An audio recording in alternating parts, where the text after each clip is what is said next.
Hello, and welcome back to the adventures of Abreel Lien.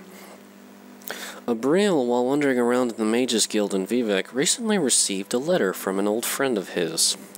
The letter goes, Abreel, I have arrived on this forsaken island of Vardenfell and set out to see what I could accomplish in the area. I must admit my funds are fairly low, as much of my belongings were confiscated in the incident. And this issue was further exacerbated by the fact that I have been under watch since that point.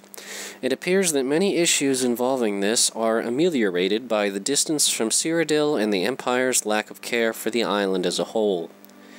I must delay our reunion at this time, as I have begun the workings of infiltrating the Guild of Mages, and implore you to continue your work with the Telvanni, within which I will join you in the future at my first opportunity. Assuming I am capable of achieving high ranking of these fools that continue to send me on the most menial of fetching tasks, the union of the mages and Telvanni between our efforts will solidify a great deal of control of the island for us behind the scenes, as is always best. And better yet, with the mages sufficiently under control, we will no longer have issues with complaints about our activities, enabling our research to continue unfettered, for a change. I will, of course, continue to remain in contact and look forward to our chance to once again continue our efforts. Signed, Asmodeous. P.S.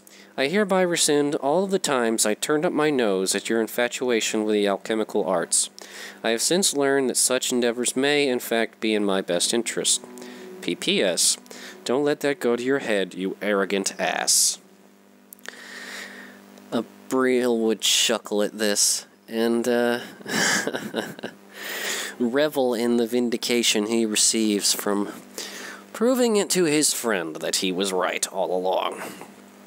So that said, Abreel is currently in the Mages Guild in Vivec looking for two books. He's already found one of the books he needs, Antecedents of Dwemer Law. He's also looking for Chronicles of Nehuleft and Nehunak's Fire and Faith. Chronicles of... let's see, he's already found this one. Back to our journal. Chronicles of Nehuleft. Could try the Dwemer Ruin of Nehuleft itself, which is supposed to be somewhere between Vost and the Ghost Fence. Well, that would be an interesting endeavor. What about Fire and Faith? I know the Hall of Wisdom in Vivec has a copy of this book, but their library is well guarded. Rare booksellers may have a copy. There are certainly a few copies in the hands of private collectors, such as myself. Well then, Abreel is intent to check the Hall of Wisdom in Vivec. But before he goes to the Hall of Wisdom to look for Fire and Faith, he's going to wander around the Mages Guild here and see what he can find.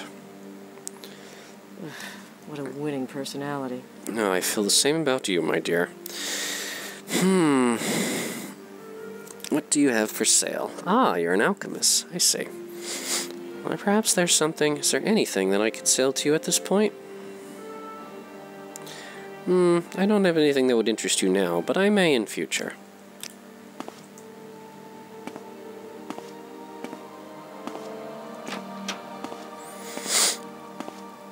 Let's check to see if we're recording.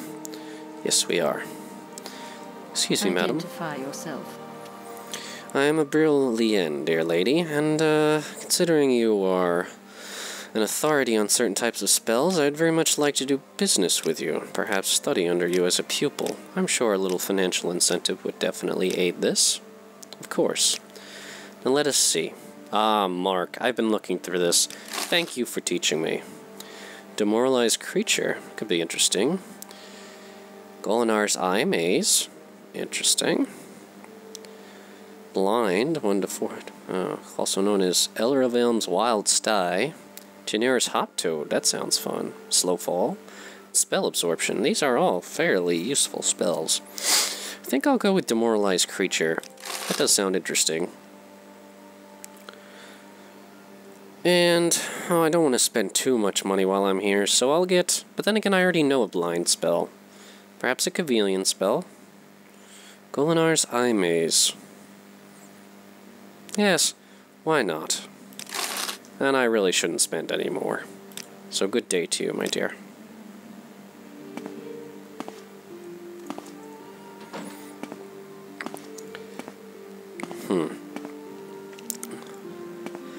Rather drab architecture. Not very interesting at all.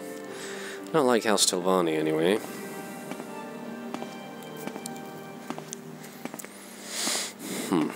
What a winning personality. Archmage Tribonius, Guild Master of Vivek. I'm not interested in talking to you. And you don't seem particularly interesting either. Well, at least tell me about the services in this city.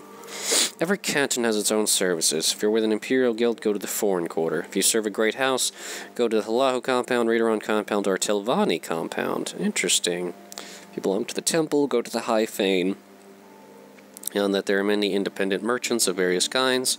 You just have to look around. Tell me of the Telvanni Compound. Is the eastmost canton. The Mage Lord Mavon Drenim is the ranking Telvanni noble. The Telvanni rent the compound from the temple and have to make do with a Velothi tower instead of their preferred mushroom towers.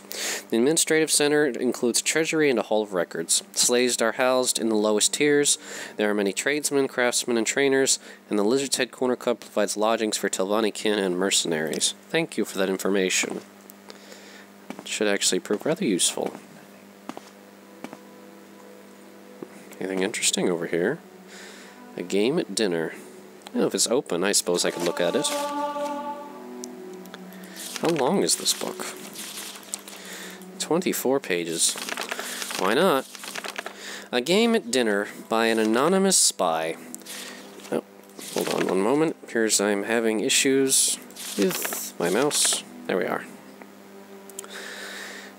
A game at dinner by an anonymous spy. Forward from the publisher. The history behind this letter is almost as interesting and dark as the story it tells. The original letter to the mysterious douanier was copied and began circulating around the ashlands of Vardenfell a few months ago. In time, a print found its way to the mainland in Prince Halahu Helseth's palace outside Almalexia. While the reader may conclude after reading this letter that the prince would be furious about such a work, impugning His Highness with great malevolence, quite the reverse was true. The prince and his mother, Queen Berenzaya, had it privately printed into bound copies and sent to libraries and booksellers throughout Morrowind. As a matter of record, the prince and the queen have not officially stated whether the letter is a work of pure imagination or based on an actual occurrence. The House Dress has publicly denounced the work, and indeed, no one named Douane, despite the suggestions in the letter, has ever been linked to the house. We leave the reader to interpret the letter as he or she believes.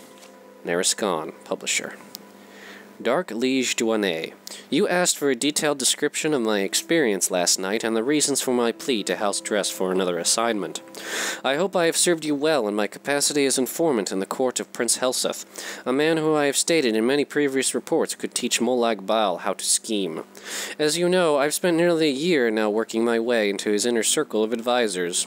He was in need of friendship when he first arrived in Morrowind and eagerly took to me and a few others. Still, he was disinclined to trust any of us, which is perhaps not surprising, given his tenuous position in Morrowind society. For your unholiness's recollection, the prince is the eldest son of Berenzaya, who was once the queen of Morrowind and once the queen of the High Rock Kingdom of Wayrest. At the death of her husband, Prince Helseth's stepfather, King Irdwi, there was a power struggle between the prince and Irdwir's daughter, the Princess Elisana. Though details of what transpired are imperfect, it is clear that Elisana won the battle and became queen, banishing Helseth and Berenzaya.